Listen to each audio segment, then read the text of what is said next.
नमस्कार विद्यार्थी मित्रांनो, भारतीय करिअर अकॅडमी जालना यामध्ये आपलं स्वागत आहे। आज आपण पाहणार आहोत जवाहर नवोदय प्रवेश परीक्षा इयत्ता 5वी या वर्गासाठी जी काही प्रवेश परीक्षा घेतली जाते नवोदयसाठी या स्पर्धा परीक्षेचा किंवा शैक्षणिक परीक्षेचा 2023 आणि 2024 या वर्षातला गणित या विषयाचा अभ्यासक्रम सुधारित झालेला आहे।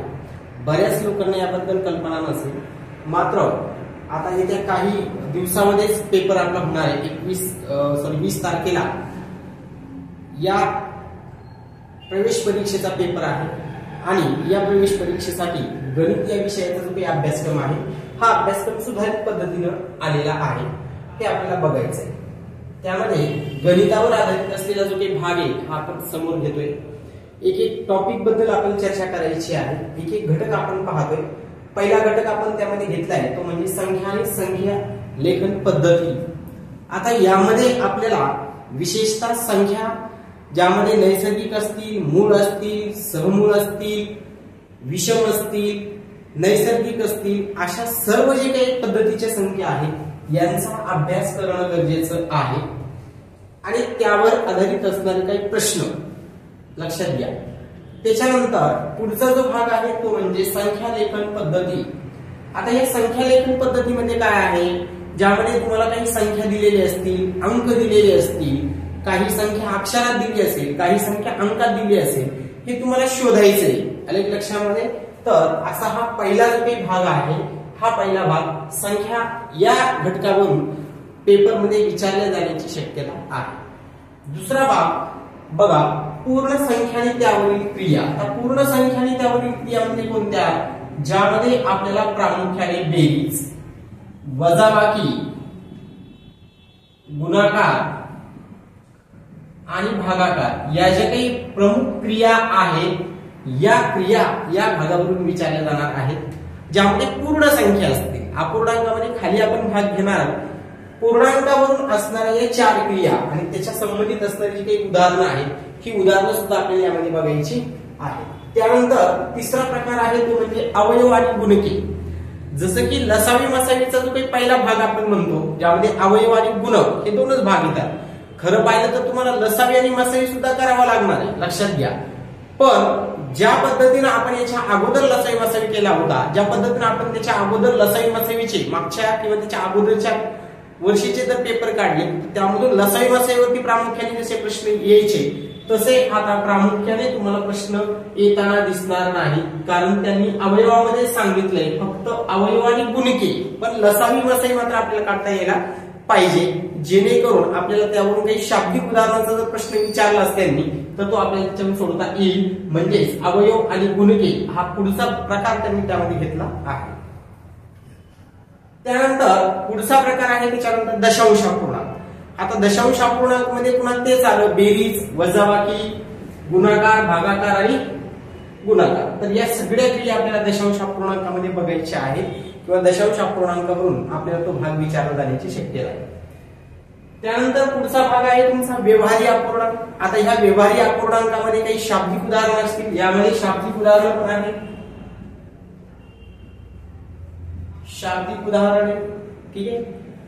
हे सुद्धा आपल्याला यामधून विचारले जाण्याची शक्यता असू शकते किंवा विचारले गेलेले आहे, कारण अगोदर जे काही जिल्ह्याचे पेपर्स किंवा राज्याचे पेपर्स झालेले आहेत, तुम्ही त्या राज्याचे पेपर्स चेक करू शकता, ज्या पेपरवरती फक्त याच भागावरून प्रामुख्याने प्रश्न विचारले आहेत, म्हणून आपण या अभ्यासक्रमाबद्दल चर्चा करत आहोत, ठीक आहे।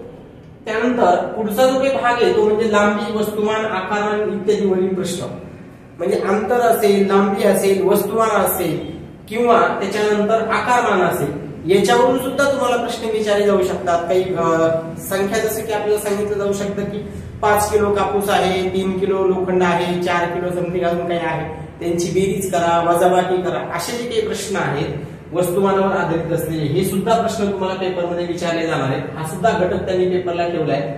त्यानंतर गणितीय सूत्राचे सरलीकरण, म्हणजे याच्यामध्ये आपण कंचे, भागू, बेव अशा पद्धतीची काही मेथड असते गणितामध्ये, गुणाकार, भागाकार, बेरीज, वजाबाकी याची जी काही मांडणी आहे त्या पद्धतीचा वापर करून आपल्याला तो प्रश्न तिथे सोडवायचा आहे. आणि त्याच्यानंतर पुढे जर पाहिला तुम्ही तर नफा आणि तोटा, पण यामध्ये त्यांनी कोणत्या प्रकार घेतलाय ते स्पष्ट त्यांनी असं दिलं होतं, अभ्यासक्रमामध्ये दिलेलं आहे की शेकडेवारीचा वापर न करता साध्या पद्धतीमध्ये असणारे शेकडा नफा आणि शेकडा तोटा म्हणजे गुंतागुंतीपर्यंतची असणारी उदाहरणं जी आहेत तीच येणार आहेत. शेकडा नफा आणि शेकडा तोट्यावरून आधारित असणारी उदाहरणं ही विचारली जाणार नाहीत नफ्यामध्ये. तसेच आता कोणते टॉपिक्स कट केले त्यामध्ये तुम्हाला प्रामुख्याने दिसेल की शेकडेवारीचा हा भाग घेतला नाही. त्याच्यानंतर सरळ व्याज, चक्रवाढ व्याज असा जो काही भाग असतो सरळ व्याजाचा हा सुद्धा भाग यामध्ये आपल्याला प्रामुख्याने पाहायला मिळत नाही. त्यानंतर लसावी मसावीचे जे काही भाग होते मागच्या अगोदरच्या पेपरला येणारे हे सुद्धा यामध्ये प्रामुख्याने आपल्याला पाहायला मिळत नाही. तर या पद्धतीने हा अभ्यासक्रम गणितावर आधारित असलेले जे काही चॅप्टर्स आहेत यावरून घेण्यात आलेले आहेत. प्रामुख्याने जे विद्यार्थी आहेत बाकीचा भाग झाला असेल तर चांगलीच गोष्ट आहे, परंतु आता येणाऱ्या पेपर्स करता तुम्हाला जास्तीत जास्त प्रमाणामध्ये या भागावरून काय करायचं आहे तर अभ्यास करण्यासाठी प्रयत्न करायचा आहे. तसेच लसावी आणि मसावीचा जो काही भाग आहे तो आपल्याला येतोच किंवा आपल्याला तो लागणार आहे. तसेच शेकडेवारीचा जो काही छोटी छोटी उदाहरणं आहेत शेकडेवारीची हे सुद्धा आपल्याला लागणार आहेत हे लक्षात घ्या, कारण आपल्याला पुढे अजून काही भाग बघायचा आहे ज्यामध्ये तुम्हाला रेखा चार्ट आहे, आलेख आहे, त्याच्यानंतर अजून काही संबंधित डायग्राम्स येतात तुम्हाला, त्यावरून आधारित असणारे प्रश्न सोडवण्यासाठी आपल्याला शेकडा नफा आणि लसावी मसावीचे काही भाग लागतात. म्हणून विद्यार्थ्यांनी मात्र लसावी आणि मसावीचे बेसिक कॉन्सेप्ट जे काही आहे ते बेसिक कॉन्सेप्ट मात्र क्लिअर करणं गरजेचं आहे. तर पुढचा जो काही भाग आहे तो बघूया.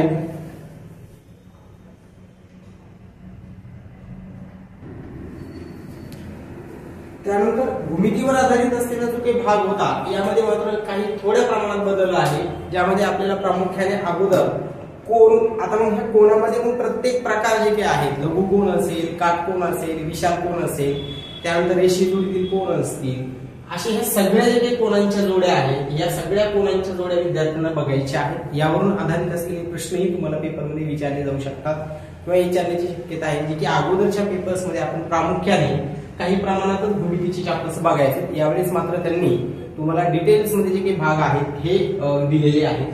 त्यानंतर त्रिकोण, आता त्रिकोणामध्ये असणारे जे सगळे काही प्रकार आहेत हे सुद्धा तुम्हाला बघावे लागतील, ज्यामध्ये समभुज त्रिकोणे, विषमभुज त्रिकोणे, त्याच्यानंतर समद्विभुज त्रिकोण आहे, हे जे काही त्रिकोणाचे प्रकार आहेत हे त्रिकोणाचे प्रकार, त्यानंतर त्यांची क्षेत्रफळ सुद्धा काढता आली पाहिजेत आपल्याला, म्हणजे त्यावरून सुद्धा बेसिक तुम्हाला प्रश्न विचारले जाण्याची शक्यता आहे.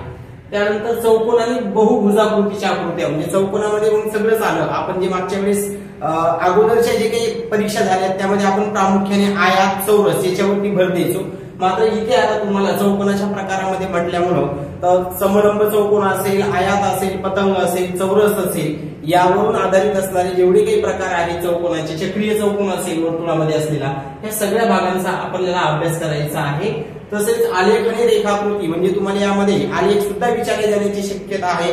तसेच काही आकृत्या दिलेल्या असतील, छायांकित आकृत्या असतील, त्याच्यामध्ये तुम्हाला त्यावरून काही प्रश्न सोडवले सांगितले जाऊ शकतात की किती टक्के भाग आहे. याच्यासाठी आपल्याला काही प्रमाणामध्ये शेकडेवारीचे बेसिक भाग जो काही आहे हा येणं गरजेचं आहे, ज्यामध्ये आपल्याला प्रश्न विचारले जाण्याची शक्यता असू शकते.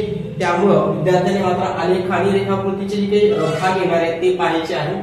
त्यानंतर घनफळ आणि क्षेत्रफळ, आता क्षेत्रफळामध्ये आपण पाहिलं की आतापर्यंत जे काही आयात, वर्तुळ, चौरस असतील यांचे क्षेत्रफळ, त्रिकोणाचे क्षेत्रफळ हे तर भाग करायचेच आहे, पण त्याच्यासोबत घनफळाचे जे काही भाग आहेत हे सुद्धा करायचे, म्हणजे घन पण पाहायचं आहे. त्यानंतर इष्टिकाचित्तीचे काही छोटे छोटे उदाहरण असतील ते सुद्धा तुम्हाला बघायचे आहेत. त्याच्यानंतर वृत्तचित्ती असेल, वर्तुळ असतील, त्यांची क्षेत्रफळ असतील, हे जे काही भाग आहेत प्रामुख्याने हे भाग विचारले जाण्याची शक्यता आपल्याला नाकारता येत नाही. म्हणून विद्यार्थ्यांना हा जो काही सुधारित अभ्यासक्रम आहे जो आता भाग याच्यामध्ये 2023-24 मध्ये विचारले जाण्याची शक्यता आहे, या भागावरून आता काही राज्यामध्ये झालेले जे काही पेपर्स आहेत हे तुम्हाला चेक करता येतील आणि ते पेपर्स पाहून कोणत्या पद्धतीचा पॅटर्न हा विचारला जाऊ शकतो. कारण पूर्ण भारतामध्ये असणारे जे काही नवोदयच्या परीक्षेचे जे काही पेपर्स असतात प्रामुख्याने या सर्वांचा अभ्यासक्रम काय असतो, सारख्या पद्धतीचा असतो आणि सारख्या प्रमाणामध्ये काही प्रमाणात ते पेपर विचारले जाण्याची शक्यता असते.